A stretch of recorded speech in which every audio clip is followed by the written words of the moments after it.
Good morning সবাইকে। তো কেমন আছো বলো সবাই? তো আজকে তো বিপন্নাসিনী পুজো, কালকে গিয়েছিলাম যে বিপন্নাসিনী মাকে আনতে গিয়েছিলাম। তো আমি সকাল সকাল ঘুম থেকে উঠে মা বিপন্নাসিনীর জন্য ভোগ রান্না করছিলাম, কারণ আমার একটু ভালো লাগে ভোগ রান্না করে দিতে। তো যার কারণে আমি মোটামুটি প্রত্যেক পূজাতেই কিছু না কিছু একটা ভোগ রান্না করে দিই। তো এবারও মা বিপন্নাসিনীকে ভেবেছিলাম যে একটু ভোগ রান্না করে দেব। তো আমি অলরেডি ভোগটা রান্না করে নিয়েছিলাম। তারপরে ভোগ রান্না করার পরে ফলগুলো সবগুলো কেটে নিয়েছিলাম। কিন্তু আমি এইবার পুরো পুজোটা একা করেছি মানে কি, মানে কাজকর্মগুলো একা। লাস্ট টাইম আমার বোন ছিল, বোন সব কিছুই হেল্প করে। আর আমার শ্বশুরের মা তো আছেনই, উনি তো অল টাইমই হেল্প করেন, এইদিকে হেল্প করেন, সব দিকে হেল্প করেন। তো তারপরে আমাদের ঠাকুরও চলে এসেছিলো, কারণ একটু বসেছিল ঠাকুর, কারণ আমার একটু লেট হয়ে গিয়েছিলো সাজাতে, কারণ জটপট করে একটু সাজিয়ে নিয়েছিলাম। একটু লেট হয়ে গিয়েছিল বলে অনেকটাই প্রবলেম হচ্ছিল ঠাকুরমশাইয়ের জন্য। তো ফাইনালি ঠাকুরমশাই পুজোতে বসে গেছে, পুজো টুজো করে তারপরে যজ্ঞ মোটামুটি শেষ করে নিচ্ছিলেন এখন। আর আমাদের পুজোটা মোটামুটি হাফ কমপ্লিট হয়ে গেছে। আর এইদিকে তোমরা দেখেছিলে যে বোন আমাকে একটু আলতা পরিয়ে দিচ্ছিল। আমার তো আলতা পরতে ভীষণ ভালো লাগে, বাট এখনের আলতা এত বাজে, মানে একবার যদি তুমি পা ধুয়ে নাও তারপরে সব কিছু সব চলে যায়। তো এই দেখো মার যজ্ঞ এত ভালো হয়েছে, মানে কি বলবো। মা বিপদনাশিনী মা সবাইকে ভালো রাখবেন মা।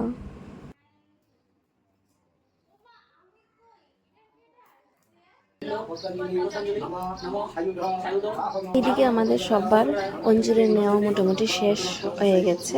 তো এখন আমি মাকে একটু ভোগ নিবেদন করব, কারণ মায়ের জন্য একটু ভোগ রান্না করেছিলাম। আজকে সকাল 4:30টায় ঘুম থেকে উঠে এই সব কিছু একটা আয়োজন করি। বোনও আসেনি, বোনও বাড়িতে পুজো দিয়েছে, যার কারণে একটু লেট হয়ে গিয়েছিল।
করতেছে এটাও দিস কত স্ট্রাগল করে নামছস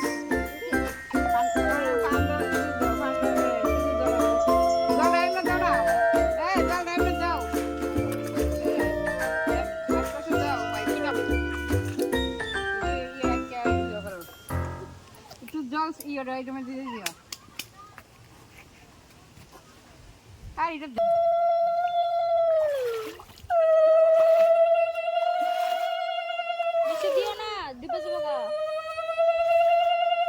তো যা ফল টল ছিল বিপন্নাসিনীকে যা দিয়েছিলাম সেগুলো আমরা ভাসিয়ে দিয়েছি এখানে।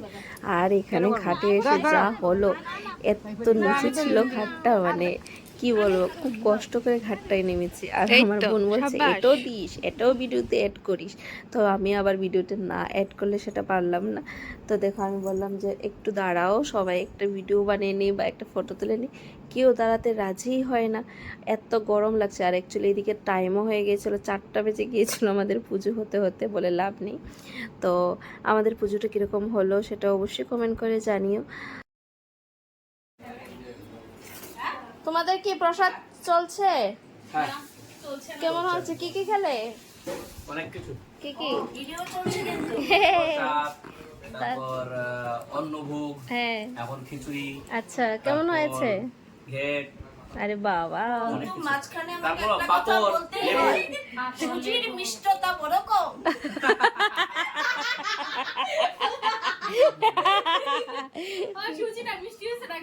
আসলে খুব ভালো হয়েছে, ভালো হয়েছে। সুগার ফ্রি ওর সবাই সুগার ফ্রি খায়। আমার সামনে আইনো না, পায়েস না, একবার সুগার মাম্মা মাম্মা